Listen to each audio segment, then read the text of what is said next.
দেখো ট্রেনটা কত ফাঁকা, জাস্ট দেখো, জাস্ট দেখো। এইভাবে যদি প্রতিদিন আমাদের ট্রেনটা ফাঁকা থাকতো তাহলে কত ভালো হতো।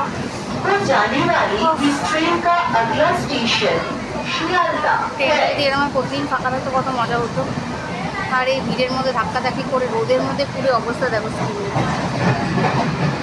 মানে মুখের মধ্যে ইয়ে লাগিয়েছিলাম, কী বলে, সানস্ক্রিন, কিন্তু এতটা রোদের বার্নে পুরো পুরো স্কিন পুড়ে গেছে।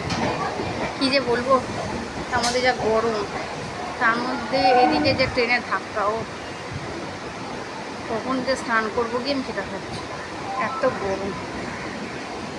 সো তোমরা বলো, তোমরা কেমন কাটাচ্ছ এই গরমে, এই দুপুরবেলায় রোদের তেজে? সহ্য, অসহ্য।